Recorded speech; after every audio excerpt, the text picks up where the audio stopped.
अमित शाह कर्नाटका गए और जाकर बोले कि मोदी ने राम मंदिर बनाया और बाज लोग टीपू सुल्तान की तायद करते। मित्रों, एक और अयोध्या के अंदर राम मंदिर बनाने वाली पार्टी और उसके नेता नरेंद्र मोदी है, जो अयोध्या के साथ साथ काशी विश्वनाथ, सोमनाथ, केदारनाथ और बद्रीनाथ का भी पुनरुद्धार करते हैं और दूसरी ओर टीपू सुल्तान को हीरो बनाकर चलने वाले लोग हैं।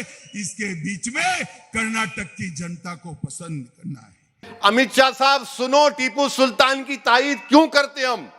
क्योंकि जब भारत की नई आईन की किताब लिखी गई, बाबा साहिब अंबेडकर ने आईन बनाया, नेहरू थे, सरदार पटेल थे।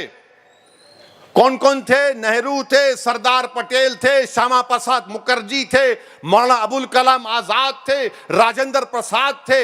इन तमाम बड़े बड़े लीडर्स की मौजूदगी में रफी अहमद किदवाई थे। इन तमाम की मौजूदगी में जब पहला कॉन्स्टिट्यूशन की किताब बनी, उसमें उन तमाम लोगों की फोटोज है। राम सीता की है, गुरु नानक की है, बुद्धा की है, महावीर की है, झांसी की रानी की है, बादशाह अकबर की है और टीपू सुल्तान की भी है उसमें, जिन्होंने मुल्क के आईन पर पहली किताब पर साइन किया, उसमें टीपू की फोटो है। और टीपू की हम तायद क्यों करते? टीपू गद्दार नहीं था, टीपू वफादार था। टीपू बुज़दिल नहीं था, टीपू बहादुर था। टीपू अंग्रेजों से गुलामी को कबूल नहीं किया। टीपू ने अंग्रेजों के खिलाफ झंडा उठाया कि इस मुल्क को अंग्रेजों की गुलामी से आजाद कराऊंगा, और टीपू शहीद हो गया। अपने हाथ में तलवार थी टीपू की। और ये अंग्रेजों के जो गुलाम थे आज टीपू को गाली देते हैं।